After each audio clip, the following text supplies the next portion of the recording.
Each week, nearly a dozen movies are released theatrically. 40 films a month, more than 400 a year. That's a plethora of cinema. Too much cinema. You'd have to be an addict to see all that, but don't fret. We've got you covered. This is CinemAddicts. Hey everyone, what's up? It's a new week of CinemAddicts. This is CinemAddicts episode 326. Movies reviewed this week include Young Mothers, Relentless, Obex, The Tale of Silyan, and My Neighbor Adolf. We're covering movies that are coming out for the week of Friday, January 9th, 2026. Eric Holmes, Happy New Year. How are you, buddy? Oh, not bad. Waiting to hear about these relentless young mothers. Relentless. Oh, well, I haven't seen Young Mothers. I'm waiting to hear what Bruce Purkey thinks of Young Mothers. Yeah, well, no, don't worry. Bruce Purkey, he has one of the featured movies covered for this week, and you actually have another movie. You have a movie called Obex as very strange movie. Okay, very good. We're gonna get Eric Holmes' take on Obex. We're gonna get Bruce Purkey's take on Young Mothers. And Eric Holmes, what did you do over the last couple of weeks? Probably not so much, right? Just working a lot, or well. So when we last recorded the episode, I went to go watch Avatar, and it just finished. So very good, very, very, very good. Yes, and this is Wednesday. On Thursday, January 8th, you will be doing a celebration of life. Is there a lot of stuff to get ready for on that day, Eric? You're gonna have a lot of people coming in to celebrate the life of your brother. We got some. I'm not sure how many people are coming in from out of town. Maybe a few. I know they're doing one back in Omaha, where we're from. So they're doing one there. We're doing one here in Colorado Springs, and we'll see how it goes. I'm sure there's gonna be a lot of laughing, a lot of crying, a lot of hugging, drinking, all this stuff. We're gonna do everything. Run the gamut. You're gonna do it up. And do you have to work on that day as well? No, right? Normally I do. I had someone cover for me, so that's good. I'm not working tomorrow. That would be tough to do both. All the best, Eric, to your family and your brother and Steven, and just the entire family, the Holmes family. So we love you, buddy. And what else is there to say? This is not a great way to say it, but what I do is whenever I have stuff in my life, and we alluded to this, maybe I think the Patreon episode, I just bury myself more into movies. And as you can see, Eric, from the Google Doc, I don't even know what the visual is. I've just put a lot of movies on our plate, me, you, and Bruce, to cover. So this is a weird thing because even though Eric covers one movie this week, which is Obex, he actually covered a lot more movies, maybe 3 or 4, because he has these Dances with Films movies that he saw that will be next week. And Eric, can you just very quickly tell us about Dances with Films, the interviews that you've been doing? And I can't believe you're back on the horse doing interviews, but credit to you. But what has this stuff been like, just watching all these different movies for the film festival? How are they different from the stuff that you, me, and Bruce cover each week, I guess? Well, so I had to take time off of Avatar to watch these. So exactly, right. But we got it done. Let's see. We got Glendora, Zoe, Where's My Package? I didn't see Infirmary, but I think that one's in there as well. That they've all been wildly different from each other, but all good in their own ways. So, and then the interviews have been really good. This wasn't a Dances with Films, but I just did release an interview for Homegrown, Michael Primo. That was a really good interview, just because of all the stuff they had to go through in making that. But Where's My Package? Got to interview the director for that, and I interviewed him previously for Bitch I'm Early, and now he's got another short, Where's My Package? And so that was fun. Yeah. Talk more about them next week, but good stuff for sure. We'll have all of Eric's interviews up on our CinemAddicts YouTube channel, as well as I'm going to make a more concerted effort this year to put Eric's interviews up on our actual audio podcast feed as well. Yes, Eric? And we also got the CinemAddicts Awards coming next week, so get ready for that. CinemAddicts Awards, which I think, do you understand when I put in the Google Doc, Eric, that it said there is a special Best Action-Driven Banger? This is an Eric Holmes Award that only you're going to do. So you're going to give an award to your actual, you can title that category however you want, okay? So Michael Jai Adkins Award. You could do that. You just change the Google Doc. That's a great idea. So next week, what Eric was talking about, we're going to have our CinemAddicts Awards. and we're going to spotlight a lot of movies that we love from the year 2025. Also, what's great about what we three do is we spotlight a lot of indie films. So our best ofs might be different than the normal best ofs for the critics, or maybe even you, dear listener, because we cover a lot of obscure films. One of these obscure films, I really am commanding Eric to watch, even though he has like about 7 more movies to watch next week, and he has a celebration of life tomorrow. I don't know when he's going to get this in, but when I get to the review, I will make sure that Eric has to see this movie, because I think this is an Eric Holmes special, in my opinion. I'm really excited to get to that. You have been quite relentless about it. I have been very, very relentless. I'm just frustrated because you saw so many movies, but this is the one I'm so excited for you to see, if you have time within the next 7 days, of course. And if not, maybe you might watch it down the road. But again, this is every single week I'm going to hammer you about this movie that you have to see. Now, let's get to a couple of movies. Again, this is going to be a quick episode because Bruce has a bunch of hopefully other reviews outside of the featured films. So he's actually been tasked with doing a lot more of our Netflix or Criterion channel. Who knows, maybe Prime Video stuff. Maybe Bruce Purkey might have a little bit more to add to the table as well outside of our CinemAddicts universe. So we'll see what other reviews he has. But he has a review of this movie called Young Mothers from the Dardenne brothers. It opens Friday, January 9th. You're going to hear that towards the end of this episode after Eric and I are finished. But let's get to a couple of movie reviews. I'm going to do one first, and then maybe we'll get to Eric's review. But there's this movie, this documentary called The Tale of Silyan. And I'm going to read the quote because this movie was released in early December. It premieres January 8th on National Geographic. As of this recording, it would already have premiered. But by the time you listen to this episode, you can watch this on January 9th, starting January 9th on Hulu or Disney+. And here's the official plot summary. Quote, from the Oscar-nominated director of Honeyland comes a poignant and visually arresting feature documentary set in rural Macedonia. Nikola, a farmer who is grappling with the harsh realities of new government policies, finds himself unable to sell his lands or crops. There's a lot more plot summary stuff, but I'm not going to get to it. The movie starts off with Nikola. He's an elderly farmer. He lives in rural Macedonia. He has a lot of land. He loves his family. Unfortunately, people are not paying top dollar for watermelons, for potatoes, for all the stuff that's growing in the land. A lot of people are trying to rip them off. The first half of the movie, there's a little bit of a farmer's revolt saying that, hey, we're farming the land. When we go out to the open markets, we don't even get top dollar. We don't even get a reasonable dollar or whatever their currency is. And they are so frustrated. They are working their behinds off to get very, very little money, or maybe not even any money whatsoever. So feeling ripped off, Nikola is at a crossroads because his family realizes they can't live off the land, literally live off the land. They have to leave their farm and actually make a living someplace else. Ultimately, Nicola's wife has to leave as well. This is not spoilers. This is just setting up the whole premise of The Tale of Silyan. This is a documentary, but the moniker, it says The Tale of Silyan.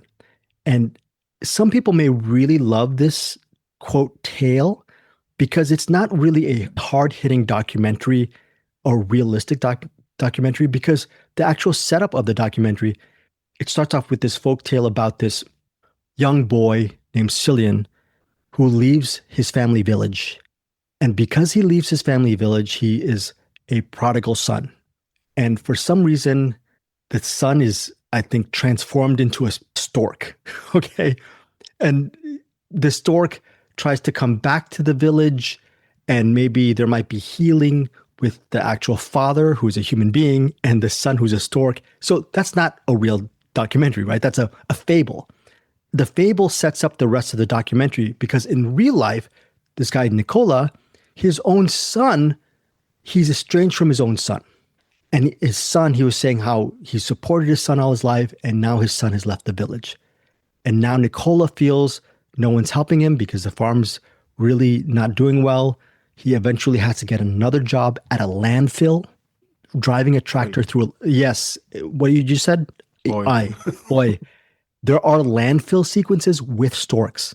Okay, so just put two and two together when It's you just see a landfill storks of dead storks. of that. Yeah, I'm not gonna tell you what it is, Right. but if that's what image you had, okay, I'm just gonna tell you right now without giving too much away. There, Eric's visuals, which sounds very morbid, might not be too far off. Boy. Okay, I was just That's saying. three of them. I'll just say it might not. I'm just saying not. It might not be completely on point, Eric, but you are not. You are in the vicinity of accuracy. Let's say that. When I looked at, when I It's looked not at the the plots, storks, it's the babies they were carrying. I thought the documentary was just about this guy named Nicola. He finds a stork who is injured, and he nurses the stork back to health. I thought this documentary was just going to be about an old man who is befriending a stork, and it's about their relationship. I should have read more because it's really not about that. It's half. I thought it was just going to be a dude and the stork, and everyone's fine, and the stork doesn't want to come, flies out, but doesn't want to leave his buddy now. I thought it was going to be one of those touchy-feely good movies, and it's not. It's not at all. It's actually better than that because it's a social look at life in rural Macedonia through the lens of this farmer and his family. Dude, that's half of the movie. That's about 40 minutes of this documentary. Okay. The rest of it is him befriending a stork and nursing the stork back to health, and his own bond with the stork is named Silyan. So what happens is, remember how I started with the fable of the stork and all that stuff? It's the director uses that fable to infuse the story of Nicola and nursing this stork back to life. Huh. So it mixes a little bit of a fable tale-esque quality to it.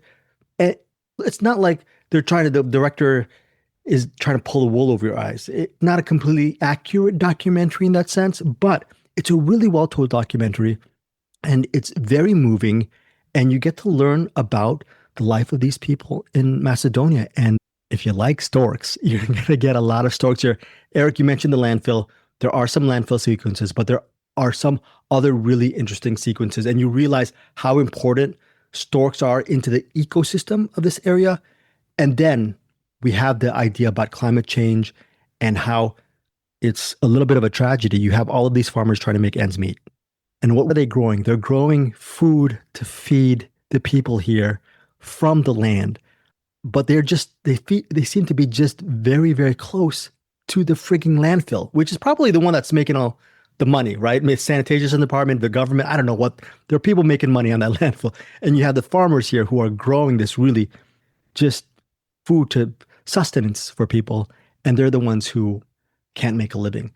It doesn't put a too fine a point to it, but I really love the fact that it lets the audience make up their own mind about this documentary, The Tale of Silyan. This sounds incredible. It's very, very cool, Eric. And I think we have a link if you want to check it out and do a rewind. And definitely you sold me on this one. This is real quick though, with the folklore portion of it, is that just someone telling it, or do they like do a reenactment, or like how do they great one. Yeah, if I recall, it's a voiceover. It's a voiceover at the beginning, and but the good thing is, this movie as a documentary, even though there's a voiceover explaining the fable at the beginning, it doesn't rely on the tropes of voiceover to tell the story a lot, right? It doesn't have that. It doesn't have talking head interviews, so you get rid of that. And it's really, you just see this life unfold through the eyes of Nicola. And then also when you get to see the family, sometimes the family talk to him via FaceTime. And it's a very unassuming, well-done documentary. And even if the Nicola scenes with the stork, whose name is Silyan, even if some of those scenes come off as staged, they're not staged to the point where I'm thoroughly offended, because they're trying to fit a story within that fable as well, and it's not egregious. They're not trying to pass it off as this is a thing that happened. They're trying to play like a metaphor sort of thing. Exactly. And I gotcha. Look, even if it's not completely accurate, there are scenes where it's raining. So they can't fake the rain, right? And they don't, and the stork needs some shelter. So that scene itself, even though it's trying to fit into the tale, they're not making up the rain. The stork's in danger, right? So there is a bit of reality to the tale of Silyan. Hold on one second. I really love this documentary. I'm giving it 4 stars. You can catch it on National Geographic, or again, January 9th this week on Disney Plus and Hulu. Would love to hear what you think of the tale of Silyan. My big warning is if you're don't be like Greg Srzavosty, who thinks this is a really cuddly story about an elderly man and a stork named Silyan. It's not that. It's partly that, but there's a lot more. I'm kind of surprised to it. I'm kind of surprised at the 4 stars because the way, like, I was ready to hit 5 stars on that. He said 4. I'm like, really? That's well, I'm sorry, Eric, but 2026 might be the year of Greg. Greg is becoming cranky and mean because I don't know if you knew this. Well, maybe I was already that way, Eric. I'm going for 500 movies this year, Eric. I'm literally going for. Yeah. I might end up. I can't stop saying it. I might end up in a landfill, okay, and I might not without the stork, okay, because I'm really focused on the 500 this year, Eric. So excuse my crankiness. Don't watch Avatar 3 then, because you won't have time to get that. you might get 3 movies in if you do that. Okay, my rating on the Tale of Silyan, again, it's 4 stars. What's Eric's rating on the latest Avatar film? Quick, what's your rating on? It's 3-star banger. If you're in for the Avatar movies, great. If you're not, I mean, it already made $1 billion worldwide, so you don't need me to tell you. I think everyone already saw it at this point. All right, enough of this talk about farmers in Macedonia and storks. Let's get to Eric's weird movie of the week. And again, Eric has so many more movies that I hope he remembers these movies for next week when he's going to cover about 6 or 7 next week because of Dance with Films. But there is a movie called Obex. Eric Holmes, before you get to your review, I'm just going to rifle through this plot summary. Quote, Connor Marsh lives in a secluded life with his dog Sandy until one day he begins playing Obex, a state-of-the-art computer game. Ooh, I like this. When Sandy goes missing, the line between reality and the game blurs, and Connor must venture into the strange world of Obex to bring her home. I like this. This is a video game type of computer game kind of movie fabric thing, which is weird. And it's from Oscilloscope, which is a really great distributor. I love Oscilloscope. Written and directed by Albert Burney, January 9th, Eric Holmes. And starring Albert Burney. Thank you, Eric. Well, he plays Connor, the main guy. Obex, Oscilloscope has very esoteric releases, which I end up loving. I don't know, Eric. Obex, is this too weird for some? Was it too weird for you? What do you think of Eraserhead? Can we cut this out? Because I don't want you or Bruce Purkey or any other CinemAddicts people to listen to this. I'm just saying, whatever your thoughts on Eraserhead, this is important because no, it's not Obex important. shares a lot of DNA with Eraserhead. I don't know what you're talking about. I think I don't know what you're talking about because I know it was directed by David Lynch, but I still have yet to see Eraserhead. I'm so sorry. Then that's not going to help you at all, is it? But it'll help most people. You're saying they share the same DNA, so that's a good thing for you, right? Yeah. It's really, what would we call it, like surreal. So he's basically, his job is people will send him pictures, and then he'll take the picture and go into his little typewriter, keyboard, or word processor thing, and hit spacebar, / period, and make lines to make that picture that they sent him, and then he'll print it out, take $5 and send the picture to him. At one point, he finds out about this company. They'll make a game design tailored to you. So is it black and white, Eric? Yeah. The whole movie's black and white. It looks like it's shot on 16 millimeter too, or maybe it just looks like it, but it's got that kind of look to it. Has a cool poster too.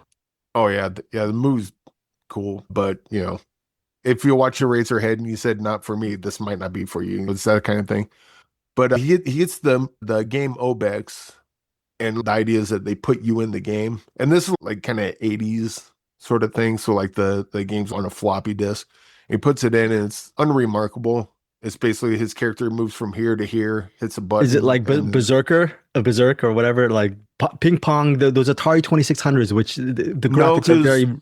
Because Pong's an actual game. The game he gets is just a character moves here and then moves there. Okay. And then moves here and then moves there, and then the game's over. And he's just kind of, well, that was a waste.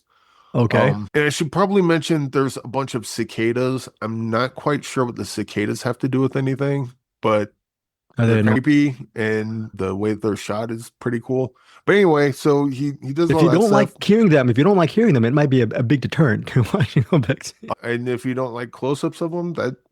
But anyway, so at some point he plays a game. He's unimpressed by it. Him and his dog are watching Nightmare on Elm Street. Turns his TVs off and he goes to bed. And then the TVs come on, and this light demon crawls out of the TV. And then the next day, he wakes up. His dog's missing, and his printer's outside. And then he ends up in the game Obex. And then so it becomes like a David Lynchian sort of RPG game. Dude, this sounds like a great movie. It is. And so guess what its Rotten Tomatoes rating is right now? 32 reviews. It's either going to be 100% or 2%. Which one? Okay, why don't you guess either 2% or 100%? What do you think? What would you on it if you had money riding on it, Eric? For the critics? For the critics. I would say it'd have to be pretty high, I would imagine, but I don't know. You just said it. You said 100%. 32 reviews. It's running at 100% right now, Obex. There you go. Now, when it comes to the audience reviews, who the hell knows what this, because this movie's incredibly What do you think? strange. What do you think? I love it. Yeah, this is a 6.9 star for me. Oh, okay. Well, let's get to the 6.9 star rating, Eric. You loved it for it's weird. But is it resonant? Does it tell a really good story? Is it only weird for its own sake, and that's why you loved it? What's the payoff for you for Obex? It's hard to say. What was that movie? It was another black and white movie with Steven Dorff. Oh, right, you love that one too. I forgot. I'll look it up for you right now. I forget the name of it. I'll look it up. Yeah, I'll look. Yeah, it was kind of like that. It was like real surreal, really strange. But then with Obex, because his dog's gone, and he's looking for his dog. And so there's that little bit of heart there. And then as he's going, he's got his buddy that's basically a guy with a TV head. Divinity. Yeah, there you go. But he's hanging out with this guy with the TV head. And he's like talking about his dad that passed away when he was real young, doesn't remember him. And then talks about his mom who passed away recently. He's kind of reeling for. So, oh, wow. As surreal and strange as it gets, it does have heart and emotion. But it's also, even at certain points, it doesn't have the animation like Hundreds of Beavers, but it's got that same kind of energy that Hundreds of Beavers has sometimes. Does the moving moments, you said heart and emotion? Yeah. Does that fit with the surreal nature of it? Like maybe, because Lynch has that too, and he fits it in pretty well. It shouldn't, but it does. Yeah. Okay. It just comes out of nowhere, and there's, oh God, I'm tearing up again. It just seems ridiculous. But here we are. You almost teared up. Wow. My goodness. Yeah, a couple times. And then like the bunch of different filmmaking styles and tricks they use for the effects in this are really freaking cool.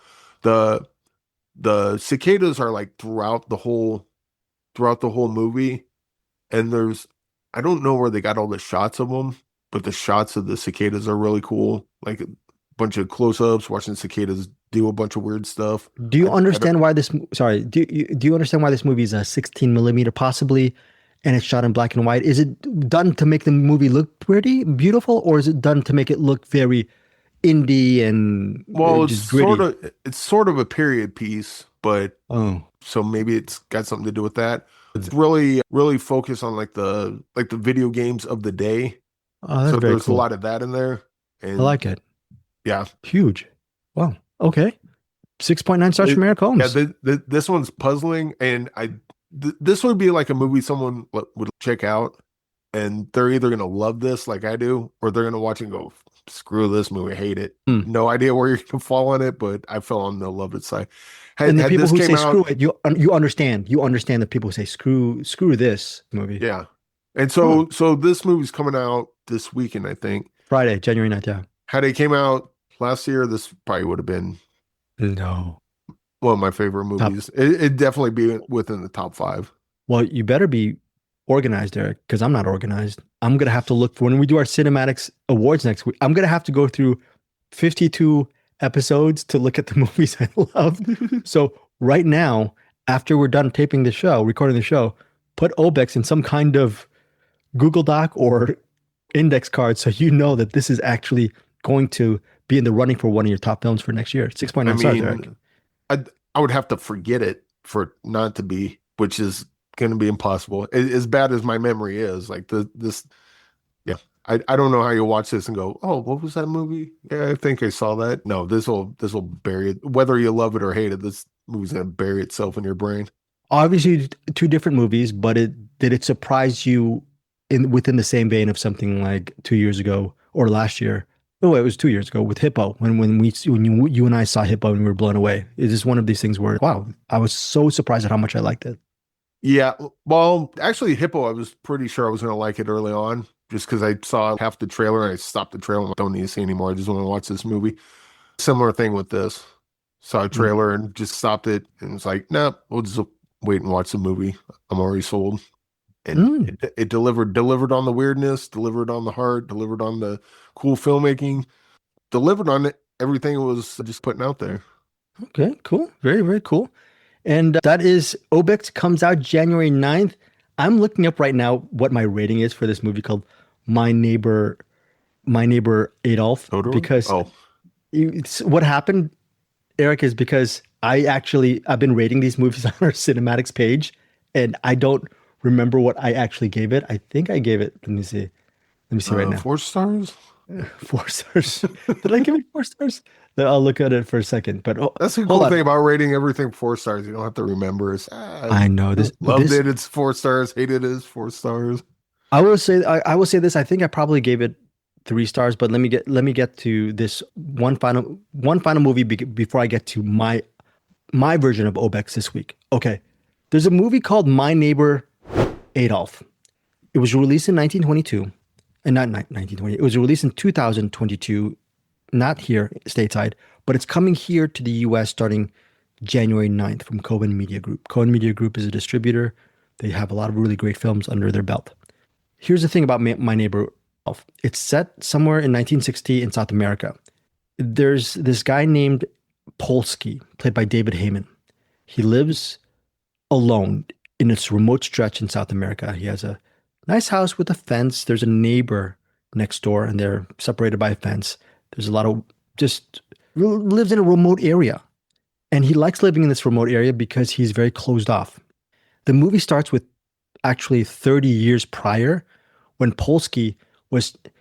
could see Polsky taking a picture with his family in the 1930s, and they were talking about chess. So it starts off in the 1930s with a really happy family. They're taking a portrait of a picture, and Polsky's one of the people. I think he's the patriarch of the family.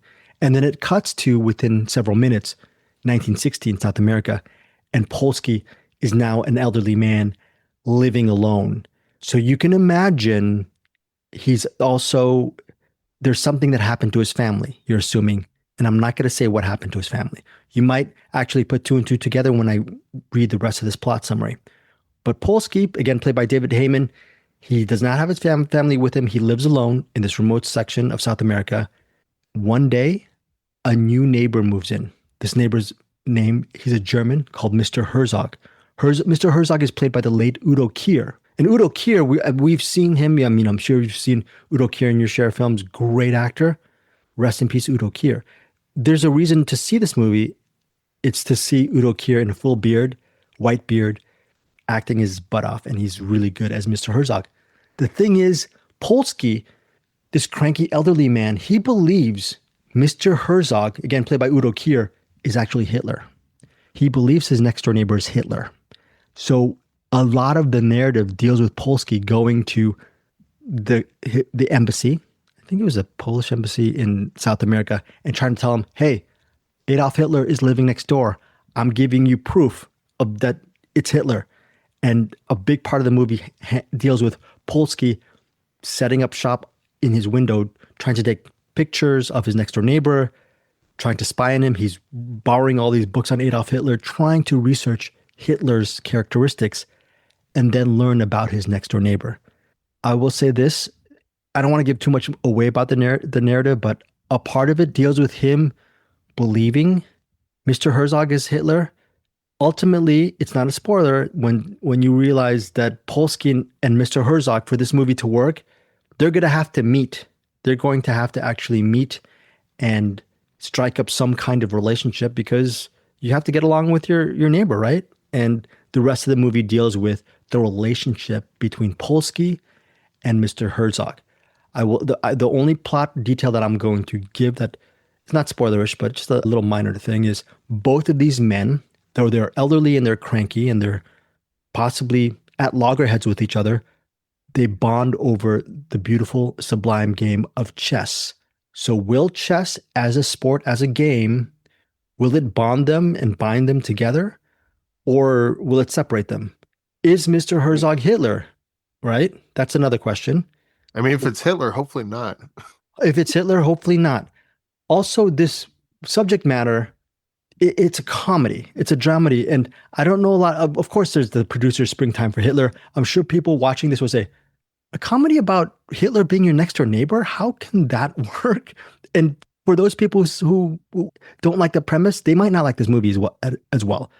There's a couple of reasons why My Neighbor Adolf, although the comedy itself it didn't make me laugh out loud. It wasn't a superior, well done, amazing comedy for me. A lot of this movie is essentially a two-hander, which focuses on the performances of David Heyman and Udo Kier. And as these characters, they really elevate this material to a good level where if you are a fan of either actor, especially in my opinion, Udo Kier, he's fantastic in this movie, My Neighbor Adolf is a must watch, especially as one of the final films of Udo Kier.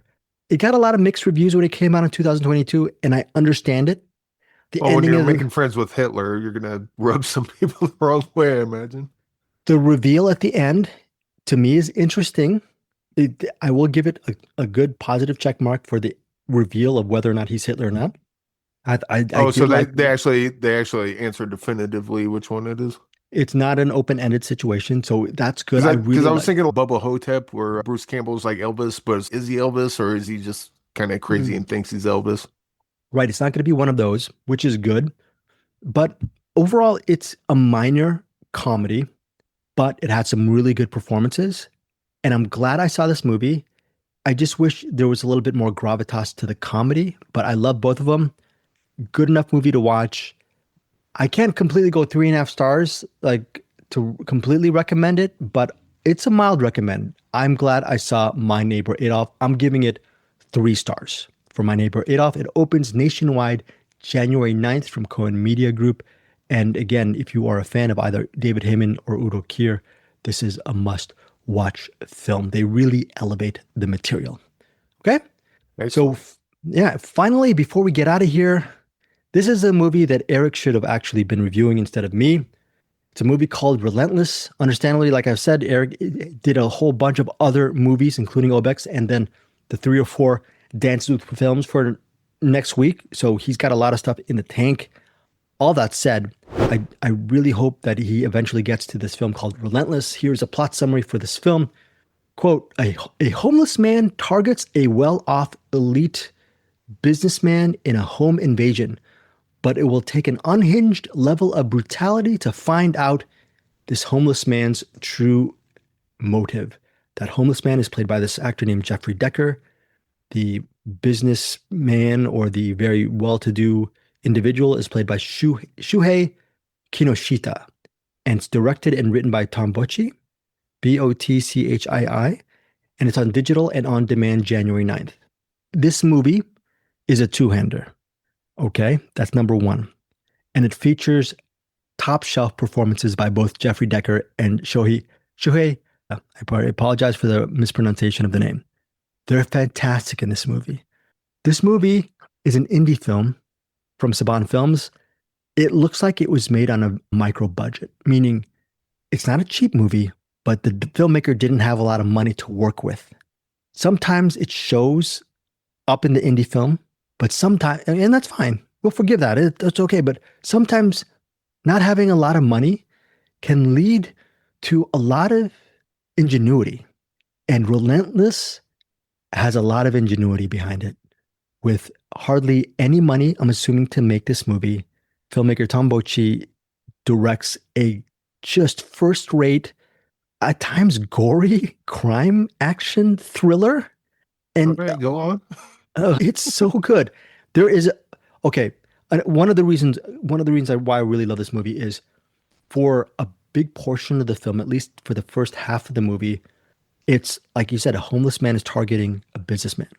So you get a lot of action and you get very little exposition, very little dialogue. So a lot of it is a lot of film should be about, which is the moving image. So you get a lot of moving images here. And then you get a lot of these moving images in very compromising, violent. It's a home invasion, but it spreads out. It goes from the home and it hits the streets. I will give a little mini spoiler away. There is a very standout action sequence regarding a car wash. Okay, and let me say this. It's not those car wash bubble washes where you bring your car and there's the bubble wash in the car. Yeah. Yeah, there's a standout action sequence there, but there are several really well done action sequences. A lot of the stuff is hand to hand. A lot of it is with tangible materials that you have next to you, whether, who knows, it might be a screwdriver, it might be whatever you have next to you. It's like a Jackie Chan thing. He just grabs whatever's nearby and then that's his weapon. Right. And you don't know who's hurting who. Maybe both of them. Should not have been wearing sweatpants today. And the homeless man is a homeless man evil? Because we see the homeless man terrorizing the businessman at the beginning. Or is the businessman evil? Does the homeless man have a real good motive for his attack? Or is this businessman an innocent person and just a random victim of the evening? I'm not going to answer that. There will be reviews that you come across that will talk about what this movie is about, the dangers of something. And once they say this movie is about the dangers of something, that will spoil the movie. And I'm not going to do that. I will just say this. It's about two men, both seemingly different, who are going up against each other, and it's a battle of wits. But more importantly, it's a battle for survival. I don't know the running time. It feels like, I think it's a 5 stars down for you. It's a 93-minute movie. It's a 93-minute movie, and it's better. It's so well done. And again, I hope I'm pronouncing this guy's name correctly, Tambochi. I hope this filmmaker gets more money to make a, quote, bigger film on a bigger canvas, or I would be fine if he gets a lot of money and makes 10 of these, okay? Because he is very talented. And the actors, I don't know who these guys are, all right? I haven't looked at their IMDb's. I'm sure I might have seen them as character actors in other films, but they're both terrific in this movie. And the places that each of these guys go to is things that you won't see higher, just more, I guess, noticeable actors get to do in other movies this year. Both of them go to the limits in this movie. Another thing is about the ingenuity of the film. There is a sequence with a water bottle, which from my perspective is the best employment of a water bottle I've ever seen in my life. I am a water bottle drinker. I now appreciate water bottles more, and I know they're not good for the environment because I'm an idiot. I'm sorry about that. But if you want to see a water bottle sequence employed to the best ever effect, please see Relentless. Again, I was expecting a cheeseburger. Eric and I, when we watch movies, and this all due respect to Saban Films, when we see these movies, we're expecting a nice cheeseburger. And maybe, who knows, maybe the cheeseburger is empty calories and we might forget about it, but we're still going to give it a good review because maybe Eric and I both love the movie, right? You want a burger? It's a burger. That's exactly what I went for. Unfortunately, Bruce Purkey, are you listening to me, Bruce Purkey up in the attic? You need to appreciate a nice burger once in a while. And Eric and I'm going to put words in Eric's mouth because he's much kinder and more compassionate than me. You need to start loving these movies, okay? Can you make him start loving these movies, Eric? Please. So this movie is about the danger of not enjoying cheeseburgers. So they're shoved in. I'm yelling at Bruce right now. while I foist on all the artsy fartsy stuff like Young Mothers for him to cover. So again, I'm mad at you, Bruce Purkey, but I also salute you for covering the Dardenne brothers film this in a few moments. So much love to you, but please start eating the same kind of cheeseburgers that me and Eric eats once in a while, please. Yeah, share our opinions. Get it. I don't think he would. I hope if Bruce ever look.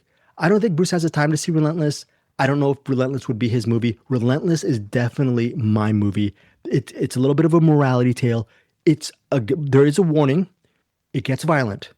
It gets really violent in this movie. Okay, so people, if you're just thinking you're gonna get an escapist action fare, you a little bit of that, but there's going to be some really. Just look away, close your eyes on some of the sequences. I'm giving Relentless not 5 stars, Eric, but I'm gonna give it. I was gonna give it 6.9. Gotcha. I was right. I was going to give it 4 stars, but I'm giving it 4.5 stars. This is just a very well done film. I was so surprised.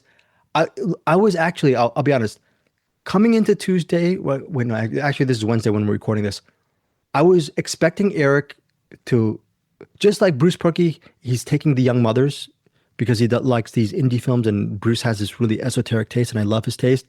I was expecting Eric to get this and review it. This was going to be an Eric Holmes movie special for you guys to review.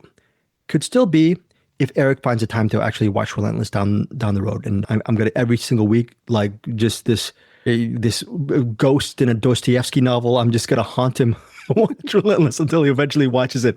But that said, as much as Eric loves these movies, I'm also a disciple. I'm the second banana of these type of movies. So if Eric's not covering it, or if we're not both covering it, I'm going to make sure that we cover it as well. So I'm glad I was able to see Relentless. I was expecting a forgettable, fun movie.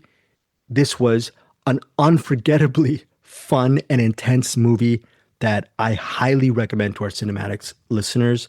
4.5 stars on digital, on demand, January 9th. Worth renting. Worth renting. And maybe if Eric watches it down the road, he might. I hope he can support me. There's no maybe it's going to happen. Also, Eric loves courtroom dramas way more than me and Bruce. He's very passionate to me. And no, I will say this to you listeners. Remember when I said that Relentless has a stretch where there's hardly any exposition? There is this part in the narrative where there is a lot of exposition, where people are stating their case or their situation. It might work for some of you guys. It worked for me, but there is some, I don't know, we'll have to see if it works for Eric Holmes. There is a courtroom-esque type of confrontation within the narrative that lasts for a little bit of time. So some people may be taken out of it. I was not. I'd like to see if Eric feels that way about it as well. So again, you're going to hear, I'm going to put words in Eric's mouth, but eventually you're going to hear Eric's review, possibly next week, possibly down the road. But as Eric is talking about, in fact, I think maybe this year, Eric and I and Bruce, we're going to crisscross a lot more, meaning for this episode, I'm so excited to see Obex. After this taping, I'm going to actually hit up the publicist for Obex. I'm going to ask for a screener link. Eric has a screener link for Relentless, and who knows, maybe if we have time next week, because it's going to be a packed show with the CinemAddicts movie awards and whatnot. Maybe Eric and I might have time to crisscross on Obex and Relentless. Possibly. I don't know if that's a good idea. Won't be a rewind. It'll be a remix. Remix. I don't know. Does that sound like and mixing it up? I'm down. Okay, that's down. Okay, Eric. Before we go, we're gonna. And I want to watch that Tale of Silyan. See what the whole thing with the dumpster and the storks are. I don't know what the hell that could be. Listeners, there are a couple of sequences in the Tale of Silyan that you might have to avert your eyes from the screen. That's all I'm going to say, because I said, oh, no. So I will say that. I'm not going to say anything. I'm not going to say anything else. We're going to leave with Eric Holmes in a few moments. But before we get to it, I just want to mention some of the movies that we're going to cover next week. I saw this movie called Sheepdog. Okay, and that's coming out. It stars Virginia Madsen, and it's written and directed by Stephen Graham, so I'll have my review of it next week. I covered that. Me, Eric, and Bruce, we all have screener links to this Gus Van Sant film called Dead Man's Wire. Eric Holmes, are you a Gus Van Sant fan? Do you like his stuff? Some of his stuff, maybe? Here and there. I like a lot of his stuff. I did watch the trailer for this like maybe a month or two ago, and it looked good, so I'm excited for that. Okay, so hopefully I definitely have a link, and I have to watch that, but I think Bruce and Eric will be getting a link for that Gus Van Sant film shortly. And again, Eric, if you don't get it by later today, hit me up tomorrow as well. There's a horror film called The Confession, which we have a link to. Maybe we will cover that as well. But last but not least, there's a documentary called Shuffle. It's an award-winning documentary we'll be covering that as well. At least one of us will be covering these movies. All that said, we're also going to have the CinemAddicts Movie Awards, where we're going to have our own categories, including that Michael J. Adkins category award, which Eric is going to make up a new name for. It's Eric Home Special, where he's going to pick one of an action movie banger that you must see, that is his top action movie banger from last year. Bruce also has his own separate award, and we'll get to that next week over at our CinemAddicts Movie Awards. Finally, we'll also have a separate episode, which is going to be Eric and I actually, we've been potting today for about a couple hours because we've started this year to bring back this thing called Hodgepodge, where we had on Find Your Film, where Eric, me, Bruce, we would have different just interesting movie tidbits, maybe movie interviews, movie reviews, and the stuff that did not make the main show would make this Find Your Film episode called the Hodgepodge. But Eric Holmes, being the smart guy he is, he has a new name for our new CinemAddicts episodes. What are these episodes called? The Hodgepod. Hodgepod. It's all inside of a pea pod. All inside of a pea. The Hodgepod. So that is interesting. I think Eric really likes, after he leaves right now, it'd be so funny if he starts playing the game Obex. I'm excited to see what. And he said he got teary eyed over it. So the thing about Obex is I would definitely watch the movie and I would not be playing that game because okay. I might go insane doing that. But interesting. I can't wait to see Obex. Finally, you'll be treated next week to a bunch of Eric's interviews, and he's been working really hard, even during break, with these three interviews for Dances with Films. And there's another movie called Infirmary, which either me or Eric or maybe both of us will watch as well. These are movies that are part of Dances with Films Festival. Eric, out of all of us three, he's been carrying the torch as far as making sure filmmakers and actors are interviewed for these film festivals that are coming out. So props to Eric Holmes for that. So again, Glendora, Zoe, Where's My Package, and Infirmary. These are just 4 of the Dances with Films Dances with Films projects we will be reviewing next week on CinemAddicts. It's packed. We were gone for a couple of weeks, but there's a deluge. I was going to say a diarrhea-filled deluge of stuff, but that's probably a bad image. I have a lot of these bad visual images because of the storks and landfills, but I'm going to stop speaking right now. Eric Holmes, lead us out with some final thoughts before we get to Bruce. Yeah, Purkey. Actually, once we're done here, I can't watch Relentless because I got to go back to the theater because I just found out that was just intermission. I got to watch the second half of Avatar 3. It'll be starting up pretty soon. That's amazing. Okay, so we got to let Eric go for Avatar. And again, much love to you and your family, Eric. We will see you guys next week here over at CinemAddicts. And yes, we're done, but it's not over. Here's Bruce Purkey over at the Cinematic. Hello, everybody. Welcome to another Cinematic, the Attic of Cinema. We are here on a fine January morning. I think the last one came out like on the 1st or the 31st of December. So this might be the first show of January, or the first one I'm recording in January. Either way, welcome back. Thanks for being here. Got 4 movies for you today. One is a brand new screener, and others are mostly recent. I've got Young Mothers, a brand new screener. I thought it was a documentary originally, but it's not a documentary. Another French movie. If you listen to the last couple episodes, I've been cursed by French movies. Will this be a curse or will this be a blessing? I also have Die, My Love, one that's going to be getting a lot of Oscar buzz and a lot of divisive talk from this fall. I've also got Together, a horror movie from the end of the summer last year, which I finally got around to watching. And then I've got, last but not least, I've got a 2023 miniseries, a one-and-done miniseries called Love and Death, which I came around to watching and I don't think gets near enough talk. All right, let's get to this. First up, we've got Young Mothers, directed by Jean-Pierre Dardenne, and Luc Dardenne. If you've heard of the Dardenne brothers, they are celebrated indie filmmakers from France. I have seen at least one of theirs, maybe a couple of theirs. I know I saw one called The Kid with the Bike, and it was a really good movie, very subdued, very character-oriented, and I think this movie goes along similar lines. So Young Mothers is exactly what it says it is. It's about young mothers. Now, it's funny, we I was talking about other French movies I watched recently. We watched what was it called? The House of Tolerance, which was about the turn of the 20th century brothel and the lives of these different women living in that situation. Strangely, this movie, not about that, but it's about young mothers. So it's about young women, and I mean young, I mean like teenagers, who are either pregnant or have recently given birth, living in a home, a group shelter. So you're seeing them all in their daily lives. So in the sense, it is similar because it's all about the day-to-day lives and struggles of a group of women living under a same roof. Although it does travel away from this location quite a bit. It's not always in this group home. In fact, I'd say it's about half in the group home and half in other locations. And what you've got is basically these interwoven stories of these four young women. You've got Jessica.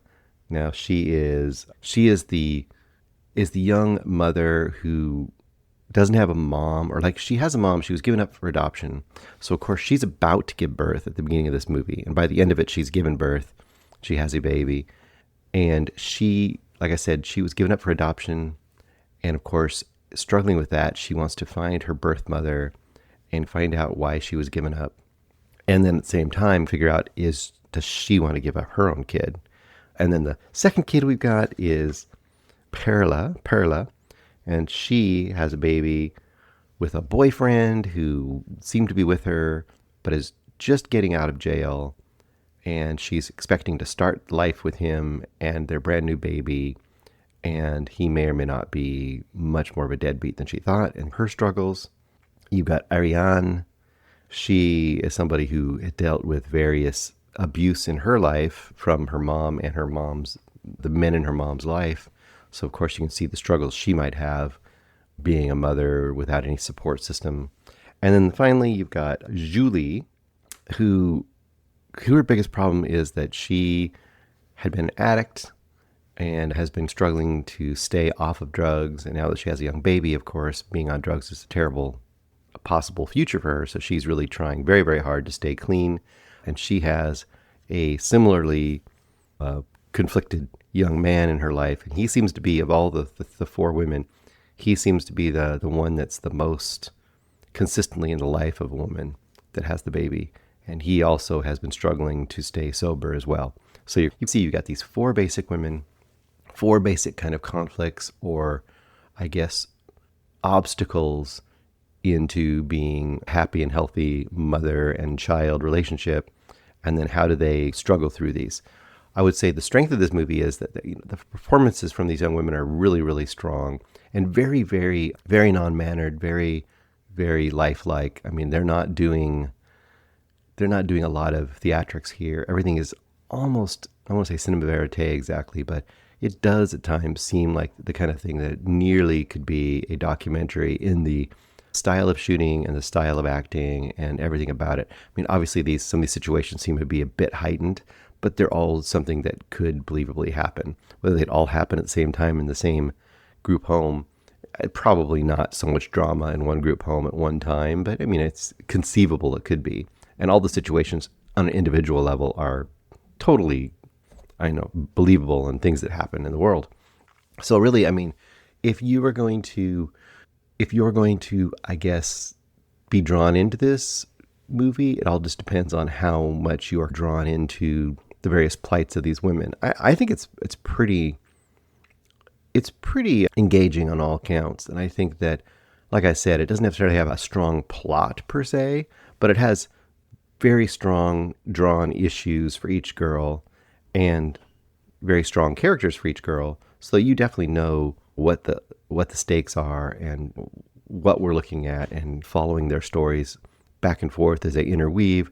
I think it's very easy to stay with the storylines of each girl. So I don't have a whole lot else to say about it. It's one of those things that if you're drawn into the stories of the women, you are drawn into performances, and you have some engagement in the outcome of each of these girls' stories, then I think you'll be into the movie.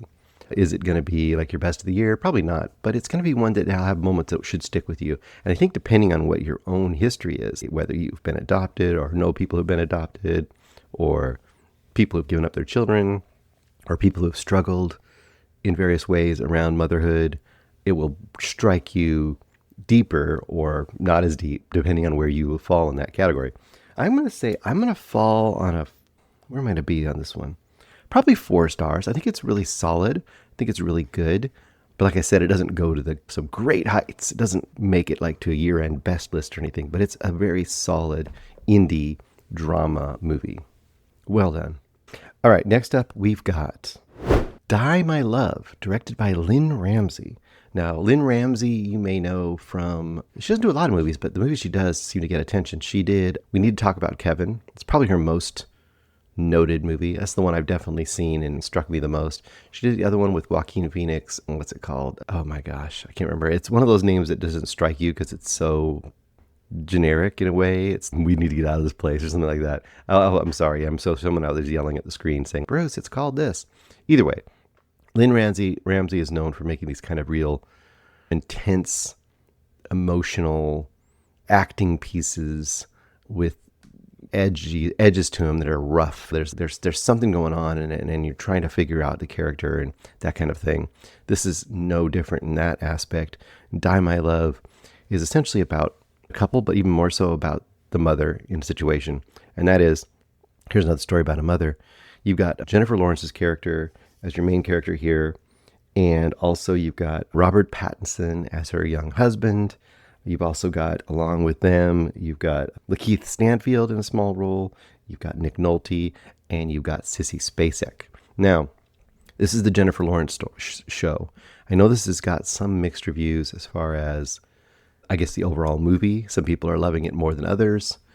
It's a pretty divisive movie, but most everybody is proclaiming Jennifer Lawrence's performance as one of the best of the year. Brave, bravura performance from Jennifer Lawrence. So that is one place you have to take this movie and hit it head on and see where you agree. What is the basic concept, though? Basic concept is this. You've got this young couple played by Lawrence and Pattinson, and they are getting this brand new house. It's not a brand new house. Okay, let's put it this way. It's new to them. It's a family home that has become available, and it's like that old trope of your uncle died and therefore he wills a house to you. It's one of those kind of deals. This little house, kind of little country house, and in Montana, I want to say. And they're excited to get this because they're a young couple. They haven't even got married yet, but they seem like they're very excited to be with each other, and they're very committed to each other. They seem to be, and they get there and they just want to make love the minute they get there, and they're trying to decide where they're going to put things, and it's just that excitement of new life together, that kind of thing. And that's kind of the beginning of the film, and then it quickly cuts to a shot of, I don't see how to describe this. I don't remember if it's right after the credits or not, but it very quickly cuts to a shot of Jennifer Lawrence crawling like a cat through the long grass near their house. They now have a newborn baby.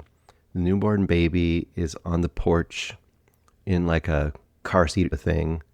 I think Pattinson might be inside, and she's crawling through the grass like a cat or a lion or a panther or something in like a summer dress, and then she's got a knife in her hand, and you're like, what? And you don't get the feeling she's going to kill the kid, but it's definitely a threatening image. Like, it's an unhinged image. Like, she doesn't seem to be just playing with a particular point. It's just like she is doing this. Oh, and then she gets halfway there, rolls on her back and starts touching herself. And you're like, okay, obviously this character, she may be having some mental issues. She may be unhinged in some way that we don't know about, but something's gone on since the first moments where we saw her just joyously and excitedly encountering this new home with her man. And then presumably, I don't know, a year later or months later, obviously she has a baby, to this position that we see her now where she's acting like a cat and rolling around in the grass with a knife. It's like, you're like, well, obviously something's happened. For that show, kind of shows you two things about this movie. Almost the whole movie encapsulated in those first 2 moments of the movie. One, we are going to jump around in time, and we're not going to be told or handheld like where we are in the timeline. I think the entire movie might take place between maybe 2 years total. And from scene to scene, you might be jumping forward or backwards in that 2 years. Sometimes you can tell because there's a baby or no baby. Sometimes you can tell because you know the nature of their wedded status, because they do eventually get married, but it isn't when they or before they arrive at this house. It's after they've arrived at this house. And then with all this jumping around in time, you also get the other main aspect of the story, which is over and over and over, you see outbreaks of semi-disturbing natures from the Jennifer Lawrence character as she seems to be struggling with mental health. And that's a pretty straightforward, basic concept of this movie. You're going to see her struggling with mental health in a whole bunch of ways, whether it be, like I said, crawling around like a lion/cat with a knife. She does crawl around like that multiple times. It's almost supposed to be like, it's like a motif for her. Like, I guess it's supposed to be her showing that she is becoming her true, like, fierce self or something.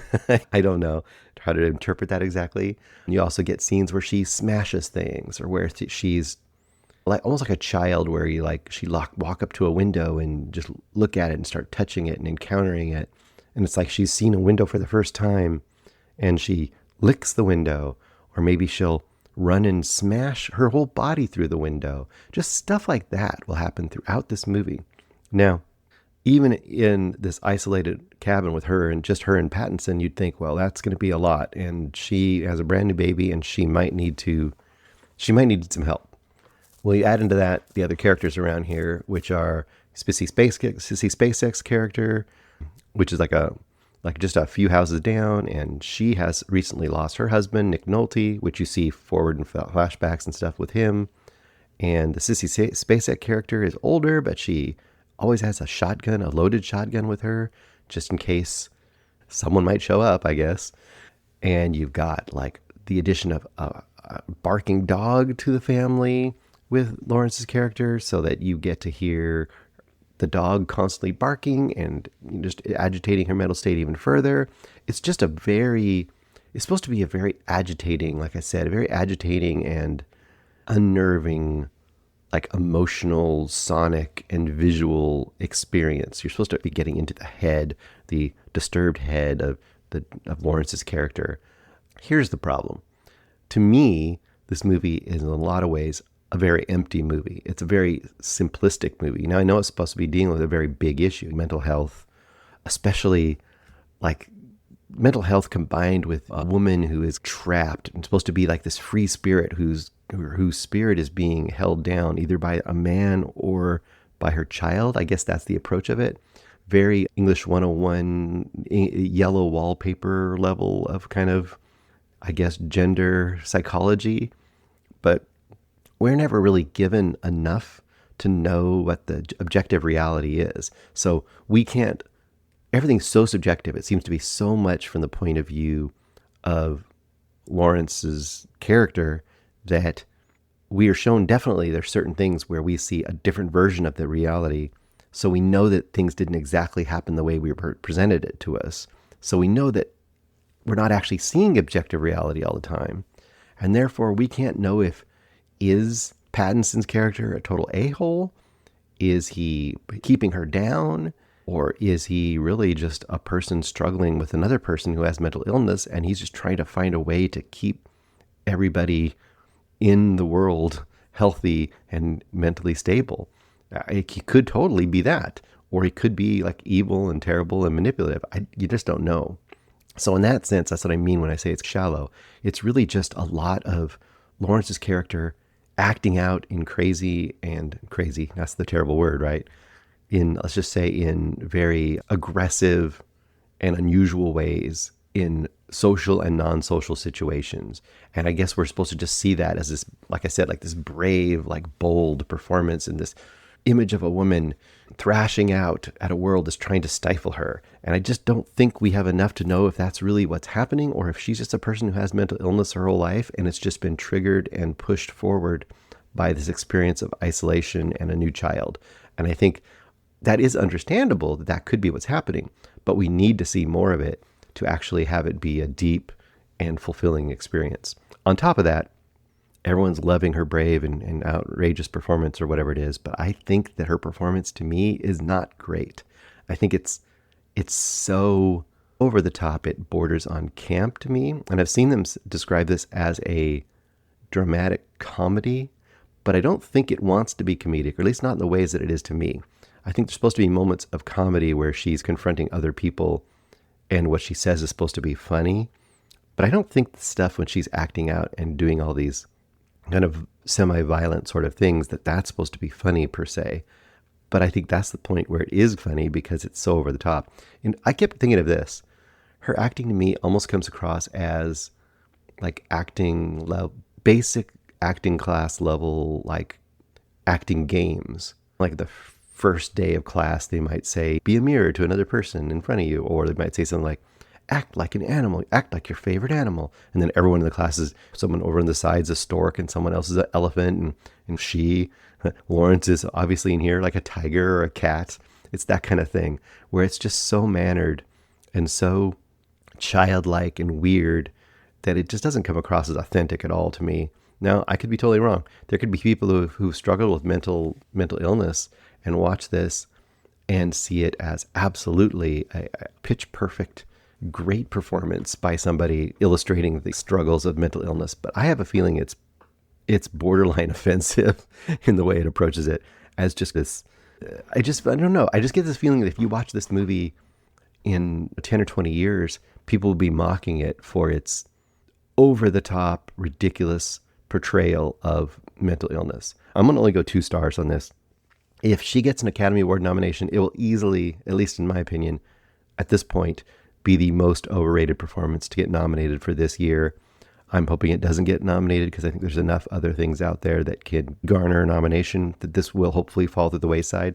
I think as a movie overall, it's lost a little luster because I think it has enough detractors like myself that are not giving it great accolades. Die My Love, 2 stars. Sorry guys, if you loved it, I can't help you.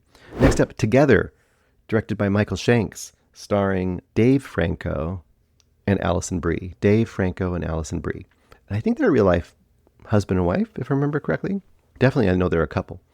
Together is one of those movies I heard about, had a lot of kind of buzz, partly because of the subject matter, but partly because it was, I think, embroiled in some kind of a legal battle over plagiarism because the basic story was similar to another basic story from a really, really tiny independent film. And that director or that writer from that original film was claiming that Together had basically stolen its plot, a lot of its plot points. I think that's got figured out. And I think that eventually they came to some sort of agreement. But whatever that case may be, I remember that coming out and being a thing. And I thought this is going to be probably not a great movie. And I was surprised by how much I ended up liking Together. And part of the reason is I started seeing it pop up on various year-end lists. And I thought, maybe Together maybe it's better than I thought it was. And I thought, I'll give it a try. Because it looked to me like a concept that doesn't go anywhere. The basic concept that was in the media was that, you've got this couple and something happens that causes them to be magnetically attracted to each other to the point, not just the point of, oh my gosh, I must be with this person, a love potion, but almost like a physical magnetic attraction that causes them to almost stick or fuse together, which is a concept here.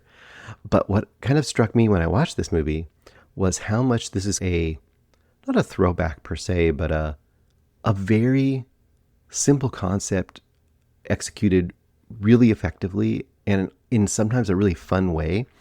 This could be a really gross, icky body horror movie, and there's moments that definitely are along that line. But unlike a Cronenberg, which would definitely go down that road, this movie definitely has a foot deeply in the comedic side of things.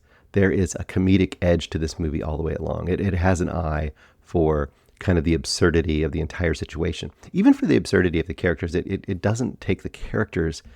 It does take them seriously in the sense that you see them as a real couple, but they also are, there's something about it where it has like a satirical or a comedic eye on even this couple. And the basic concept is this: you got this young couple played by Brie and Franco, and they've been a couple, it sounds like, for a while. You're not sure exactly how long, but he's a struggling musician. He's probably in his 30s now.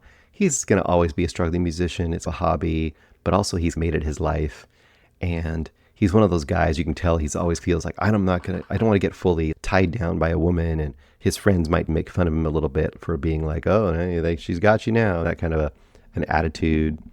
And at the beginning of the movie, they're having a going away party because they're going to be going off to their new house, their new home out in the countryside. Oh, it's similar to Die at My Love. There's like similar kind of themes here. And they're going to go off and start their life in this more rural community in this country home. Because she's got a job out there as a teacher. And obviously you get really quickly that she's the more, I guess, realistic one of the relationship. She's the one that's holding down the job. She's the one that's making the money and being the person who has to be responsible. And he's the one who continues to be like, I'm going to make my music career happen and all this kind of stuff. Either way, they're going to go off and restart their life in this home.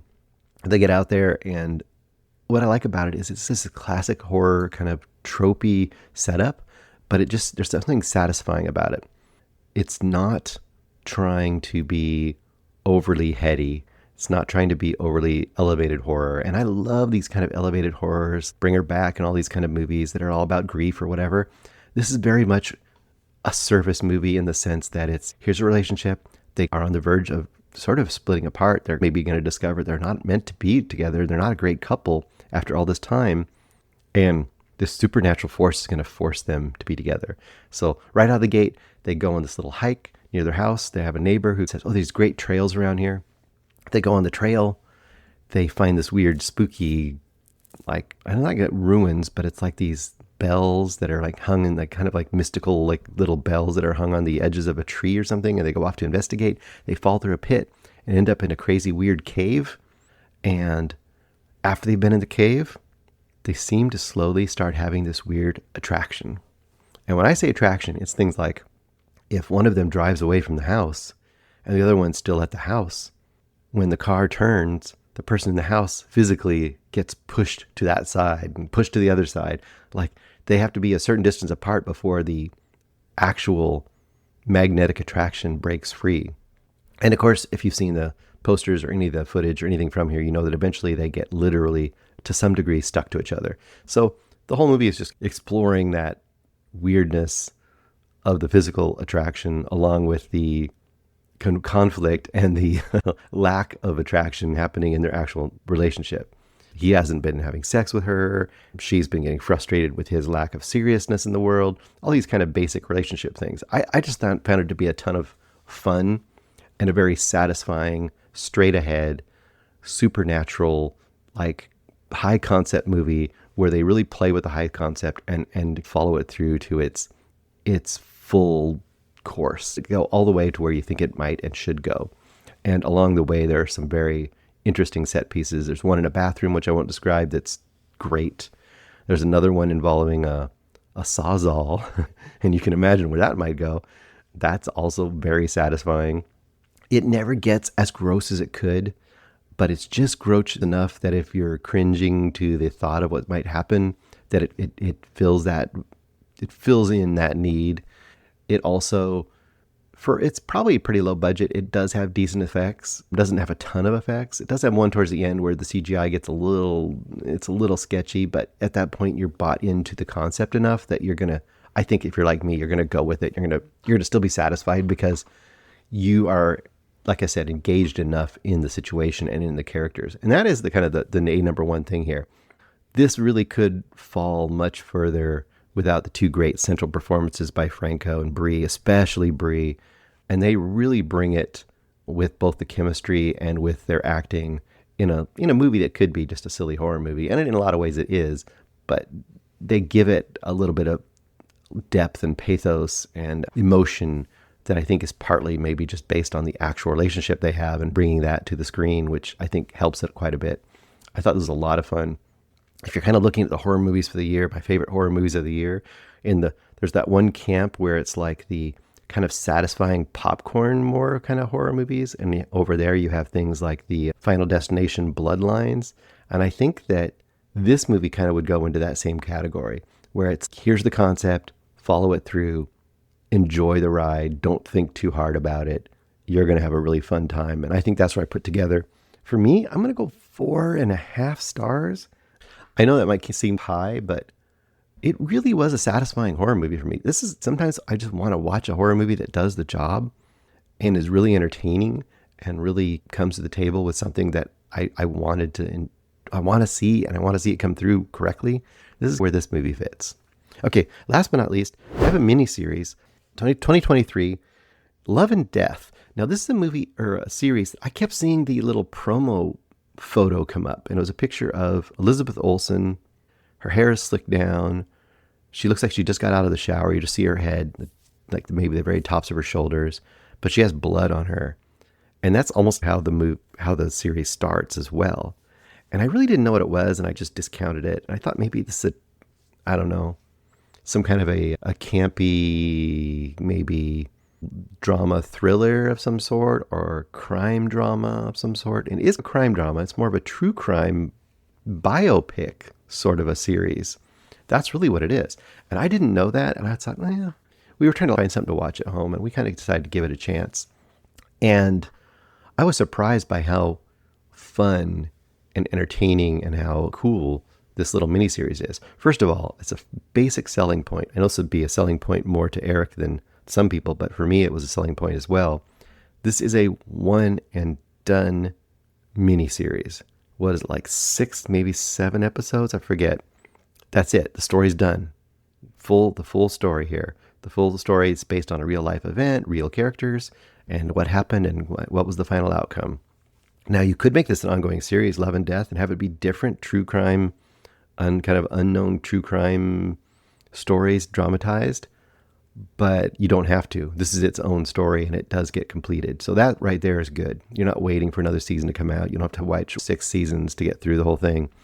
You can just watch these 6 or 7 episodes and get the whole affair. Now, it takes place like right around 1979, 1980, right in that time era. It's in Texas. It's a real life character named, did I write her name down? Let's see. Candy Montgomery was the real person.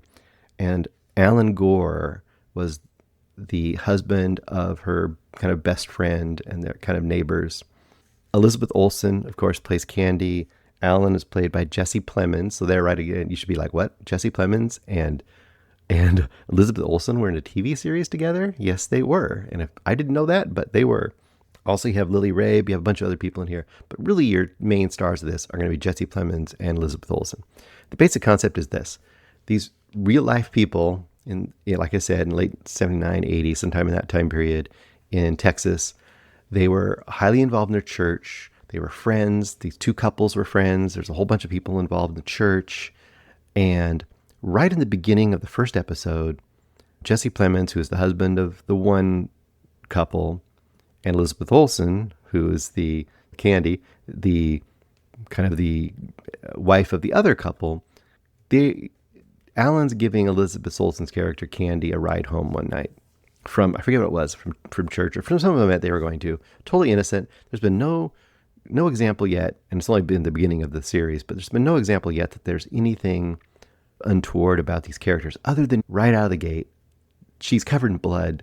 In the future, for some reason, someone's going to die, and it's not going to be Elizabeth Olsen, and you don't know who is going to die. You got that much right out of the gate. Either way, she's getting a ride home from him, and right before she gets out of the car, she turns over to him. Actually, she might be giving him a ride now that I think about it. I think she's giving him a ride. And then she turns to him and she says, I got to tell you, I've been thinking about having an affair. And Jesse Plemons, he either plays like a really creepy bad character, or he plays a very, very awkward, almost overtly nerdy character. And I think he's more in the second category here. Very awkward, he's not a model type dude. He's not a heartbreaker kind of guy. And he's definitely, if you're just looking at the two, you'd say, well, he's out of Elizabeth Olsen's, her category. Of course, they're supposed to be small town America, whatever, things happen, but she's basically immediately propositions him. And as you might expect, he's taken aback and kind of like doesn't know what to do, and he fumbles around, and then she feels immediately embarrassed. Oh my gosh, I should never say anything. I'm sorry. I just had to tell you. If I didn't tell you, I couldn't live with myself, and I had to let it out there. I'm sorry. Okay, just forget about it. Blah, blah, blah. And he goes and leaves the car, and he's very doesn't know what to do with himself. What the heck? And of course, you get to see a little bit of both their lives. You can see they're both living kind of these suburban, very, very, very, like they said, they're very involved in their church, very upstanding, middle America, very by the books lives, both of them. And you can tell that she obviously is getting very restless in that life. He, on the other hand, you're not so sure. He's got 3 kids and 1 on the way, or something like that. Three kids and 1 on the way. He's got a lot of kids. He works a job. He's very, very conscientious. But once she's told him this, once Candy has told him that she wants an affair, you can see that his mind is just obsessed with it. He can't stop thinking about it. He's walking like a zombie through his life, not sure what to do. And you're very much wondering, oh my gosh, this is obviously going to happen. And that's the beginning of this show. It's partly this middle American Christian buttoned up lifestyle in the late 70s, early 80s, and how does an affair happen in that world? And how and why does an affair happen in that world? How do people in that world justify that? And how does it's partially, it's like awkward comedy, but also drama and character stuff and relationship stuff. And it's just very fascinating. You're just immediately drawn into this, like I said, this awkward world of secrecy that's happening between them. And then on top of that, just looming like a specter in the beginning of the series is the fact someone's going to die. And you don't know exactly how that person's going to die and why the person's going to die. But someone in this orbit of these characters is going to die, and Elizabeth Olsen is going to somehow be involved. And that is a fantastic hook. I mean, I think the story just on itself would be enough, just watching how these characters are just really, really wading into some dangerous relationship waters in this world. That's very much engaging, but then to add this whole level of murder / death, whatever it is, into it is very, very interesting. And I will say, one thing I'll tell you, I'm not spoiling it obviously, but they don't wait till the end to tell you who dies and why and how. That happens about the middle of the series. So I think maybe like episode 3. And then the rest of the series is the aftermath and fallout of that event. And I'd say the whole thing is great. If you love true crime, I think this is a no-brainer. If you like really interesting, slightly comedic, but very, I guess very well done kind of relationship drama / slightly comedy / slightly thriller and courtroom stuff, then come here. I think if you're into like Coen Brothers kind of stuff, it's not quite that level of comedy or absurdity. But if you like Coen Brothers, I think this is scratch an itch there too. If you like the Fargo series, it's not as outrageous and weird and interwoven multiple stories as the Fargo series, but I think it scratches a similar itch. So if you're like done with Fargo and you need something else that's in that sort of in that category and kind of will give you some satisfaction, I think this is a good one too. I'm going to go 4 stars for Love and Death. Maybe could go higher. Really great central performances, obviously by Plemons and Olsen, and some other characters here as well. Really, really satisfying, especially since it doesn't continue from season to season to season, that it gets itself done. So look at Love and Death if you're looking for something to watch. It's a good one. And that's what I've got for this week. Now, I was going to bring you episode 9 of Stranger Things, but alas, how could we predict that was just merely a crazy conspiracy theory by all the coping fans of Stranger Things? I just wanted to say, I'm not just reviewing Stranger Things, but how bad do you have to make the finale of your series that your entire hardcore fan base concocts a giant conspiracy theory about how there's actually a secret final episode that's going to drop? And if you're the creators, the Duffer Brothers who created Stranger Things, and that's the reaction to the finale you gave your fans, that they are trying to concoct this elaborate, fake, unexisting final 9th episode that actually is a finale, then that's got to be pretty unsatisfying to you as a creator that you did that job. I mean, I guess it doesn't matter. They still got their, $500 million to make that final season. But I thought that was really interesting. Movie series creative kind of experience that we had there. It's almost like taking the Snyder Cut idea of fan base trying to re-engineer creative output and taking it to the next level where they've created this entire conspiracy theory and entire episode that doesn't exist. Anyway, interesting stuff. We'll see if that ever plays out with anything else in the future, if they ever actually respond to it in some way. But that was a very, very interesting kind of early 2026 creative, I guess, group experience that we had there. Talk to you next week. We are still planning on having our Best of 2025 episode. I think Greg decided to put it off for one more week. We should have a bunch of normal categories and then a few weird categories. But we will give you, if you listen to that episode when we get it out, if you're listening to most of the year-end lists, you're going to get a lot of the same movies. Sure, we probably like a lot of those same movies too, but I expect you to get a lot of movies that are way, way further under the radar from our final year-end list, because we get a lot of movies that don't get on the radar very much. So we're going to bring some of those back to you to remind you that you maybe need to check them out. Thanks, everybody, and we'll talk to you next week.